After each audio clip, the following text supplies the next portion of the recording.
and welcome to episode 67 of the Giddy Knits podcast. At least I think it's episode 67.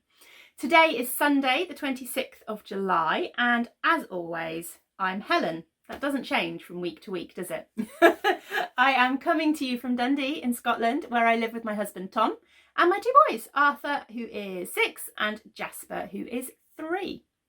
Thank you very much for coming back if you are a regular viewer. It really means a lot that I have regular viewers. It's really, really nice. And yeah, thank you. And hello to anyone that is new. This is my kind of crafty podcast where I chat about my crafting things that I'm doing, I guess. Mostly knitting and a bit of crochet and kind of anything else that I am working on as I'm working on it. For those of you that don't know, I am the dyer behind Giddy Yarns, although I'm sure most of you know that by now. And yeah, this is it. This is me. This is my podcast. I struggled over that introduction for some reason this week. I don't know. Anyway, we got through it and we're here. Links to everywhere that you can find me on the internet and social media and stuff like that should have been flashed up at the beginning of the video. And show notes for everything I talk about and hopefully links to all of those kinds of places will be down below the video as well if you're watching this on YouTube. What else? If you're not watching it on YouTube, then, well, some of you will be watching it on YouTube, but if you're watching it on YouTube in a place where you can't access the show notes, then don't worry about dropping me a message if you need to, if you've got any questions. I'm always happy to answer them. Yeah, I think that's everything I've got to say.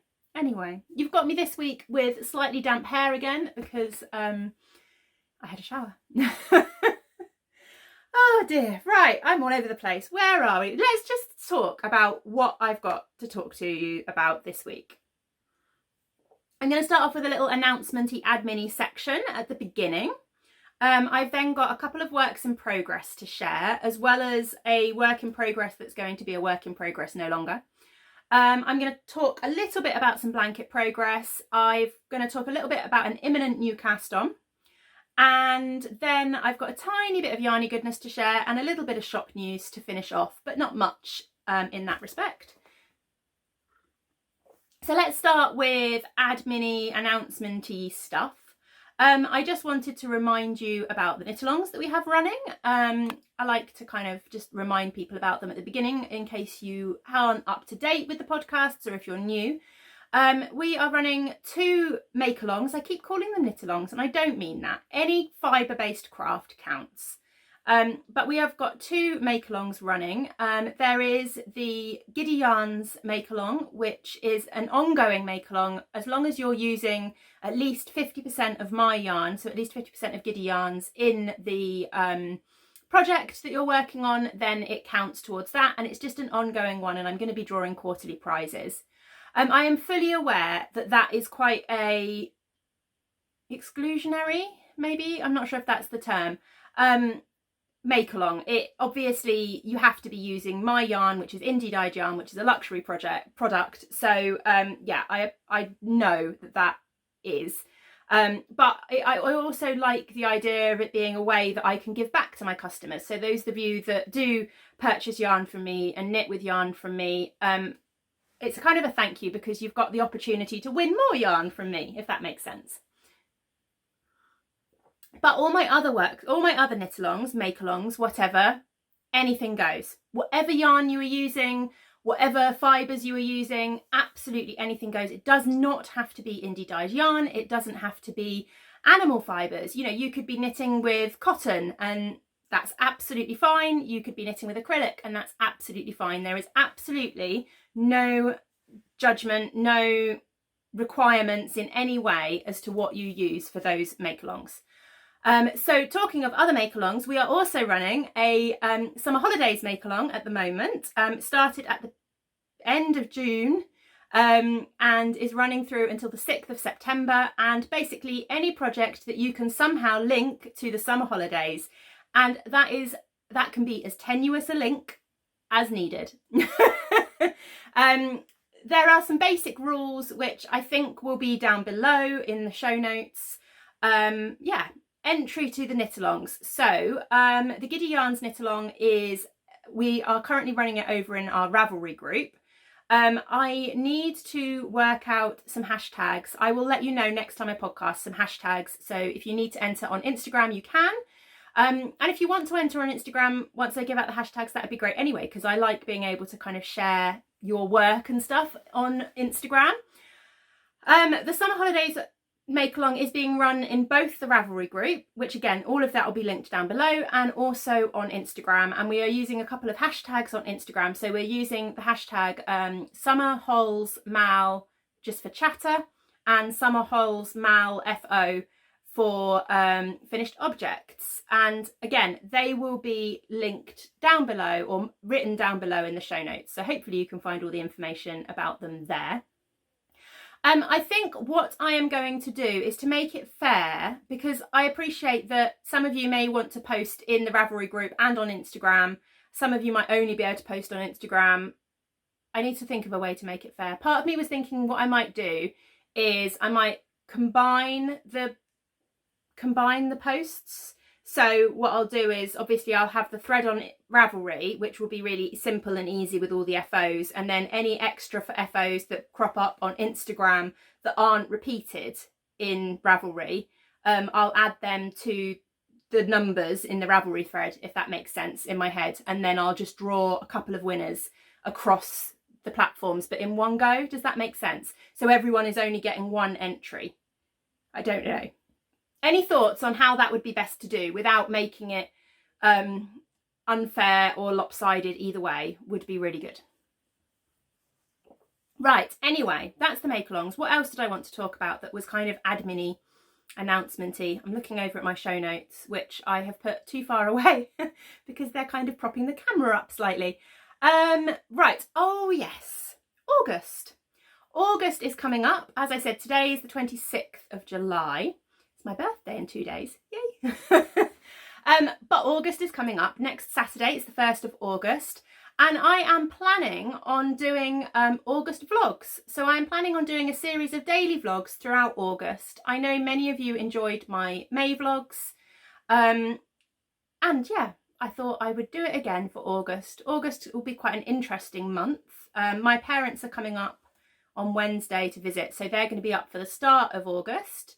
And then Arthur should be going back to school mid-August. Jasper should be going back to nursery mid-August, hopefully. Yeah, so there's quite a few bits and pieces going on. We're able to get a little bit further afield now, obviously, unlike in May where I couldn't go further than 5 miles. So hopefully we'll be able to take you on a few walks and show you a little bit more of Scotland and a little bit more of our local area as well, which would be really nice. So yeah, I am planning to do August vlogs. They will just come up on YouTube. So if you subscribe and you follow me on YouTube anyway, you will get notifications. If you've clicked the little bell icon thingy, you'll get notifications for those.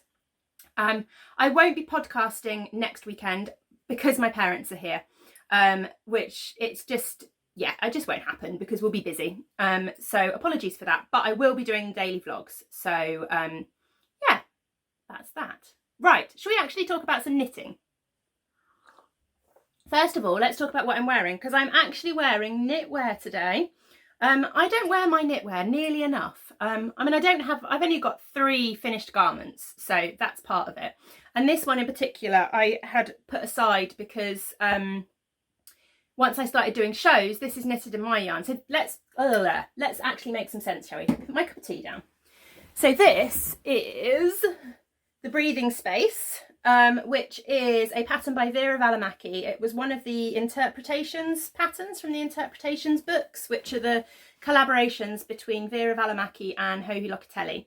But this is one of her patterns. It is absolutely lovely. It's the first adult garment I ever knit, and I would recommend it to anyone.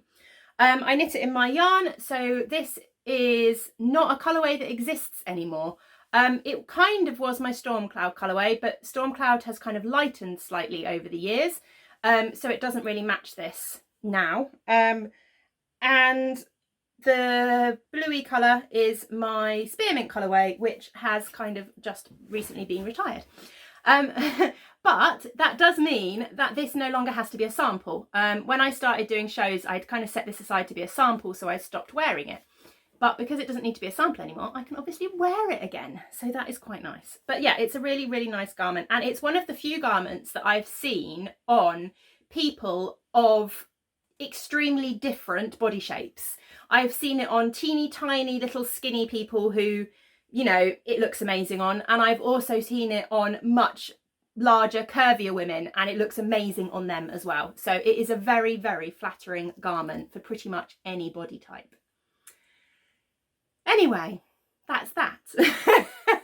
I really want to knit another one, actually. I'm very tempted to knit another one using my shop yarn again. I've got some ideas about potential colourways that I could knit another one of these in. But yeah, I'm not going to get distracted by that. Right, let's move on to some works in progress, shall we? I've got 2 works in progress that I'm going to share with you tonight. Going to share with you today. And you've not seen either of them for a little while. So the first work in progress is my stripy socks that I cast on a few weeks ago. And when I cast these on, when I last showed them to you, I was just here, just where this little rainbow sheep is. And I have finished the leg of this sock. And not only have I finished the leg of this sock, I finished the leg of this sock too. I managed to get round to casting on the second sock so that I am knitting them concurrently. Let's see if I can get that so that you can actually see them. I've managed to, yeah, as I said, I've managed to cast on the second sock as well, so I'm knitting them concurrently, and they are both ready for a heel. So that's really nice. I just need to sit down at some point and get the heel in these, and then it won't be long until they're finished. I find once I get on the foot, they kind of fly. So that's really good. And I'm going to be using this yarn here to do the heels. I think that'll work quite well. It's not quite the same colour as these two, but I think that'll be quite nice because it's going to go between the green stripes. So it's not too close to them that it'll be obviously noticeable. So the yarn I'm using for this stripy yarn is a Yarn Badger. Yes, Yarn Badger yarn. And it's in her Campfire colourway. It's a merino sparkle, so it's 75% superwash merino, 20% nylon, and then 5% silver stellina. Is that coming across on the camera? I think it is, actually. The studio lights do a good job of setting off the sparkle. And then the yarn I'm going to be using for the tail, oh, what am I on today? The yarn I'm going to be using for the heels is from Ellen, Mrs. Lamb's Yarns, and this is her Sweet and Sour colourway. And again, it's another merino sparkle base, but this one has got bronze stellina in it, and I don't know whether that will come across on the camera at all. Probably not. But yeah, this one has got bronze stellina rather than silver stellina, but I think that's going to work quite nicely as heels for these socks. I probably won't use it for the toe because I really like a stripy toe. But yeah, so that is my first work in progress that is actually seen some decent progress. Yeah, I really like the Yarn Badger's stripes. She does a really nice range with lots of colours as well.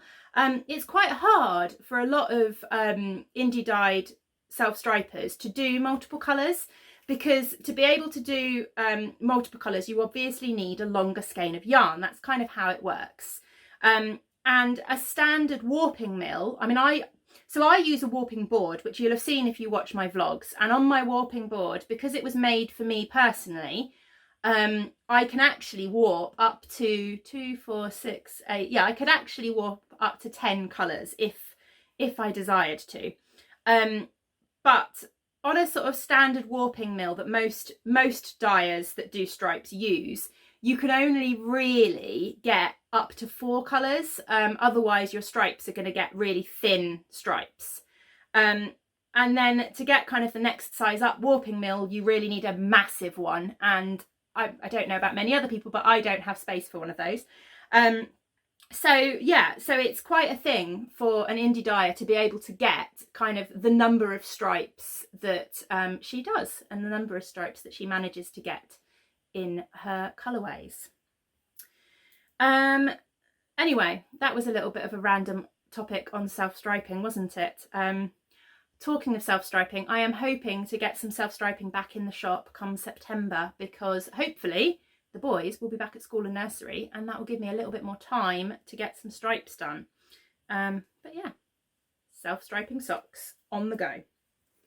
Right. Oh, I've just stabbed the side of my bag. See, that's why I put them in, dropping everything now. That's why I put them in needle cozies, because it stops me stabbing holes through the sides of my project bags. Let's pop that one back in there. And let's pop that one back in there. Right, my little needle cozies are from Craft House Magic. Really useful. Right, and then I have put some work on another work in progress that you haven't seen in quite a long time. And that is my campside cardie, living in one of my lovely little grey girl bags. So this is my campside cardie.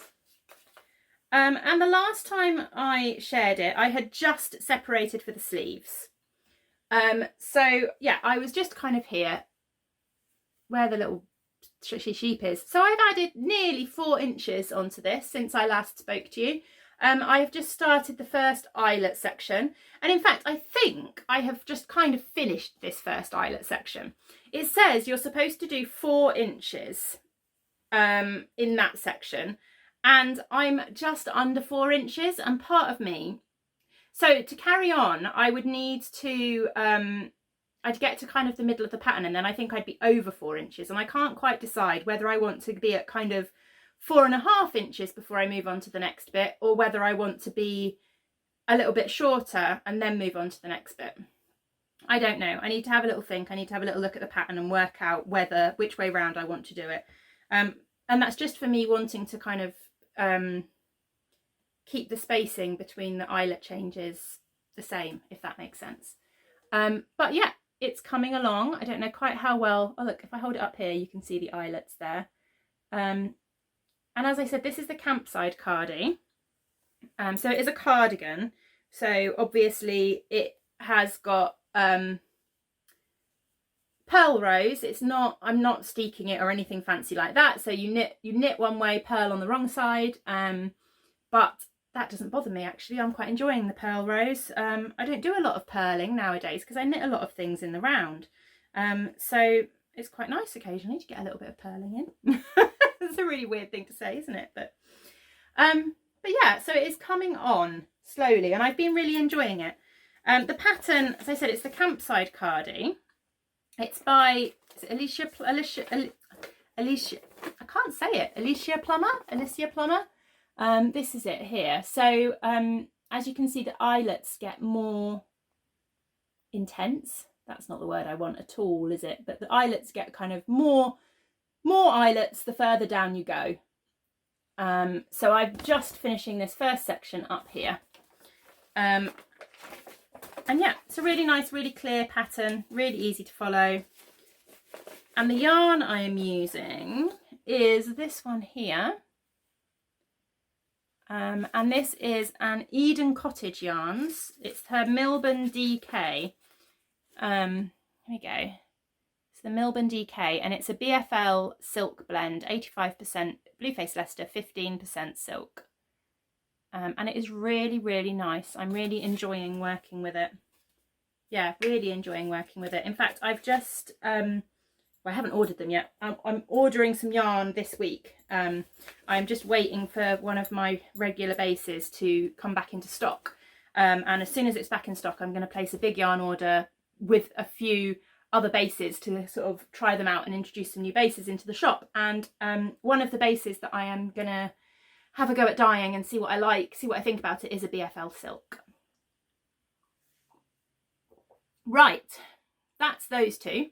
I have got I'm calling it in my head a whip no more, a work in progress that you haven't seen for a while that I am going to rip out. I was watching, who was I watching? I was watching Kelly of Lay Family Yarn. She does the Lay Family Yarn Diaries on YouTube. She's been doing sort of more regular kind of podcast little videos, which I've really enjoyed, and I watched one of her more recent ones, and she does a section called To the Frog Pond, which is basically when she rips out projects. And I kind of thought to myself, do you know what? I need to do that more often when I'm not loving things and they're just sitting there. So this is my Verso hat. And yeah, you will have seen some of it, and it looks like I'm a really good way through it. It was a kind of attempt at me loving colour work, and I just don't love colour work. I find it, I don't know what it is. I just, you know, I feel like it should suit me because I quite like things like cross stitch. I'm quite happy following charts, all of that kind of thing. So I feel like it should suit me, but it just doesn't. It's just, it involves too much concentration. It's too fiddly. Yeah. And the reason I'm ripping this out is because I've made a mistake here somewhere, a few rows back. And I mean, many of you will be screaming at me going, don't rip it out, just fix it. You can fix that mistake. It's not a problem. It's not that far back. Yeah, I know, but I really can't be bothered. I really can't be bothered to fix it. And the fact that I can't be bothered to fix it makes me think, why am I doing it? Why am I putting myself through it? I've actually got quite a lot to still go on this. I've got a whole nother pattern repeat of this section and then the crown decrease section as well. And I'm just not loving it. So it's going to get ripped out. And in fact, we're going to make it ripped out properly. Look, it's coming off the needles. It's definitely getting ripped out. But I am going to do something else with this yarn. So the yarn that I was using for this is my own yarn. It's my DK base. There we go. Look, the needles are out. And it's going to get ripped out. I won't do it quite now because I need to wind it back up onto the two separate balls. But the yarn I was using for this are two of the colours from my shop. So I was using Mistral on DK and Hoarfrost on DK. And I think what I'm going to do is I'm going to use the Mistral. I've just thrown the Hoarfrost on the floor. I'm going to use the Mistral, this blue, this dark blue tonal colourway, to make some woven together mitts, which is a pattern by Third Volt Yarns, and that looks really fun. It's a DK weight pattern. I think it will work really, really nicely in this colourway. So that's my plan for that. And then I think I'm going to make some kind of hat with the Hoarfrost colourway. I fancy doing a cabled hat, actually. I quite like a cabled hat. So I think that's what I might do. I'm going to find some kind of cabled hat to make with the Hoarfrost colourway. So they'll still become samples for the shop. Maybe not the colourwork sample that I had initially envisaged. But yeah, I just need to accept that I don't like colourwork.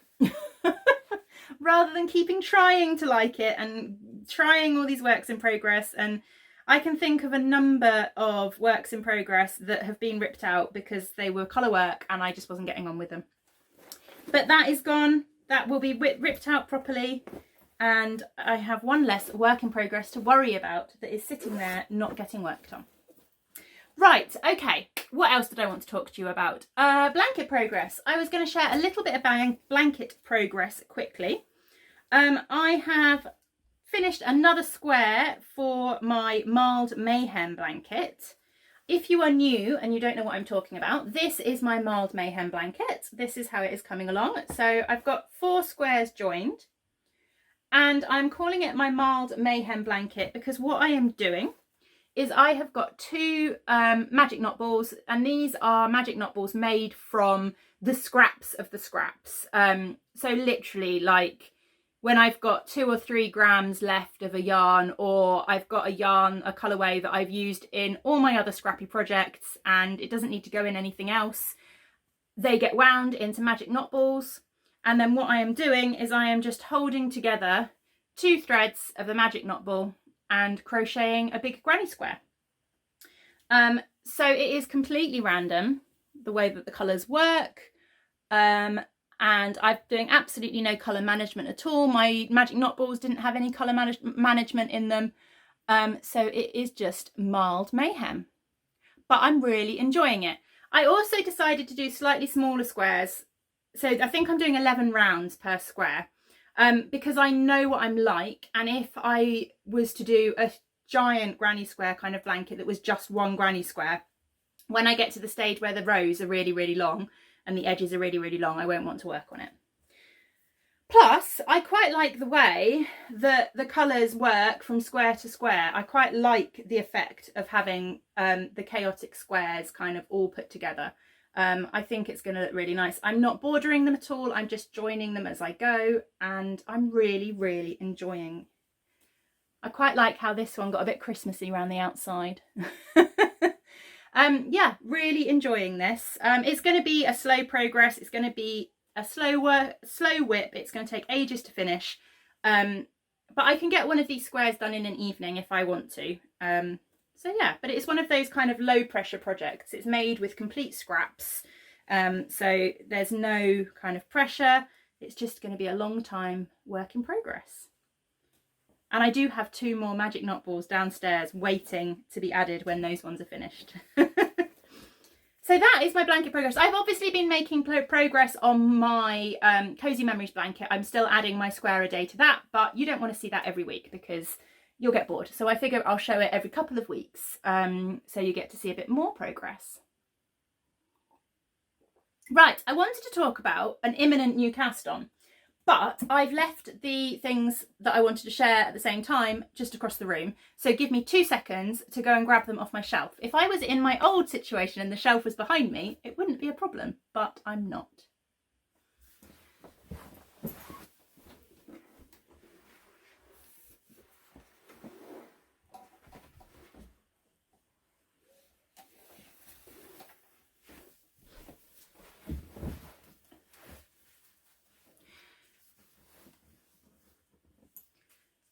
Okay, I've got them. So, as you may know, if you've been watching me for a little while, I really enjoy the Gnome Mystery Knit-alongs by Imagined Landscapes. I've forgotten, I know her first name's Sarah, but I've completely forgotten her full name. But she's known as Imagined Landscapes, and she is queen of all things gnomes, and she has hosted 3 mystery gnome knit-alongs. And I joined in with the first one just for a bit of fun. And this was the first one. Oh, I've dropped her everywhere. I've forgotten what she was called now. But this was the first one. And it was just so much fun. I really, really enjoyed it. I've never really been one for knitting toys at all, but this was just so enjoyable. And I really like the way that she's broken them down into mystery knit-alongs. So you get like a little clue each day or every few days. And it's kind of, yeah, it's a really kind of slow project. And then the second one was this one here, who I think is called Natalie. I really enjoyed all of these, so I'm not going to say I really enjoyed this one. I really enjoyed this one. I did really enjoy this one. So that's the second one. And then the most recent one was this one here, which I did enjoy. This is Nemo. I did enjoy doing it, but I didn't enjoy the colour work as much as I've enjoyed some of the other gnomes. This was probably my least favourite gnome to knit. Purely because as I've just said with the hat, I'm not the biggest fan of colour work, and I didn't find it as relaxing and as easy. But I do like the effect. I really like the effect on the hat. And I really like his beard as well. Anyway, all of that to say, there is a new mystery gnome along launching. It's currently available for pre-sale, and I am joining in again. The first clue releases on the 6th of August, and all the clues kind of come out throughout August. So by the end of August, I should have a finished gnome. So I'm really excited about that. And I know that some of you who watch are big fans of the gnomes too. So if you're joining in with a gnome along, then let me know, because that would be really, really fun. Yeah. I need to pick out my colours. I haven't picked out my colours yet. I'm going to try and do that this week. I need to have a little look at what colours she's recommending. I'm kind of thinking I might do a pastel gnome. I'm not sure. I need to pick out some colours. Anyway, that was my little imminent cast on that I wanted to talk about, and the little gnomes. Right, I've got a little bit of yarny goodness to share with you. And then I'll finish off with a tiny bit of shop news before this gets too long. I received a few little things in the post this week, one of which I purchased, and a couple of which were, well, one was a swap and one was a gift. So, although, what have I got in here? Now I've forgotten, I haven't got the gift in here. Anyway, I've got a swap in here. Bear with me, bear with me. Right, there we go. I'm just going to put those bits there. Okay. So I did a lovely swap with Sherry of the Ollie and Bella podcast. We were hoping to meet up at the Cornish Fibre Fest this year in May, but obviously that didn't happen. And we were planning to do a little mini swap when we met up, and obviously again that didn't happen. So we did a virtual mini swap instead, and we posted each other some minis and some little bits and pieces. And my little package from Cherie arrived this week. And she sent a lovely little card with a few little bits and pieces, a lovely little origami star. I need to learn how to make these. And then some lovely teas, which is very nice. A few little stitch markers, which are lovely. And then a little card, which made me laugh. I like big balls and I cannot lie. And also some cornflower seeds. Which is really nice. I'm going to get a pot. I want to get like a little pot that I can put these in so that I can put them out somewhere in the garden, but they'll be contained. So I'm going to do that at some point. And then some minis, which are all living in this little bag. So excuse the crinkle as I open this again. Lots and lots of lovely little minis to go in my Cozy Memories blanket. There we go. See if I can show you those without throwing them all on the floor. So yeah, they are all going to go straight in my Cozy Memories blanket. Just the right amount, and there's some really, really pretty ones there. So that was lovely. That was a very nice little... Ooh, I can't get them back in the bag. Hang on. Let's just put them in there. That was a very nice little parcel, so thank you very much for that. I love doing a little swap parcel.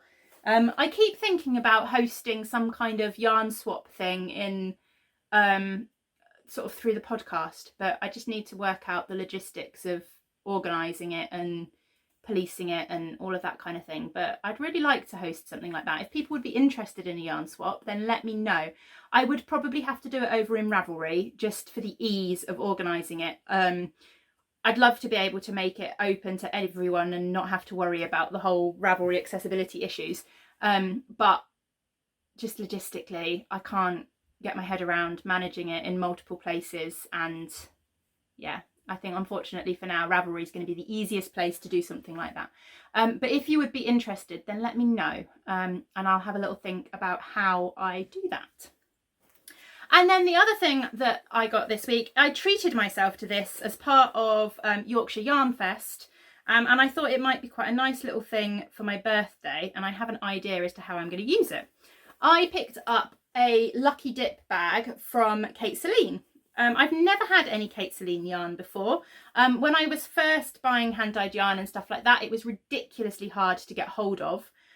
So I just never really bothered. And then I thought, do you know what? I'm just going to grab some minis. Now, the way this works is she does a mix and match kind of pick a mix kind of thing where you can choose the number of minis that you want.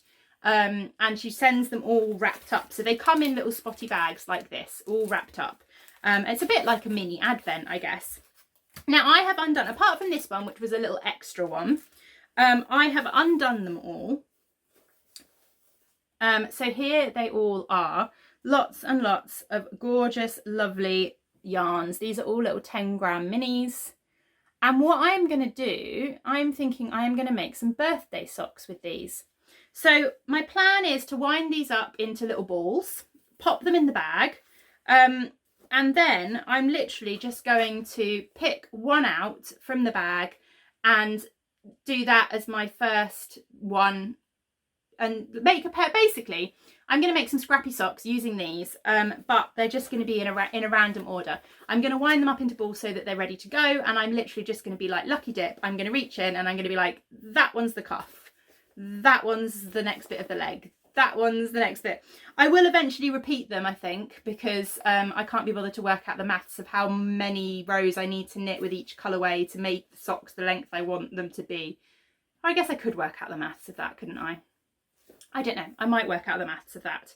But yeah, that is my plan with these lovely minis. They're going to be my birthday scrappy socks.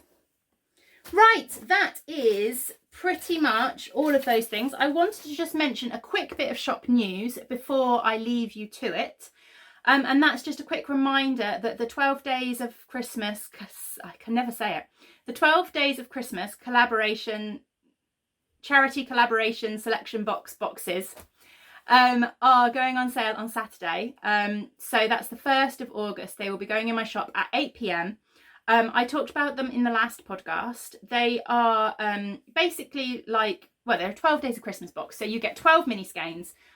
Each of the mini skeins is 20 grams, but they are dyed by 12 different UK dyers. And they, we're all dyeing yarn inspired by kind of sweet treats of some kind. And it's just a really fun kind of little selection box.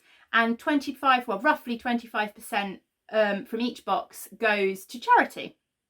So that's really good. Last year we raised, I think, £360 from the boxes. So £120 went to each charity. But yeah, if you want more details, I did talk about that in more details in the last episode. So go and have a little bit look back there, or pop onto my Instagram page because I have posted all of the information there as well. Right, I think that is everything for this episode. Yeah, I think so.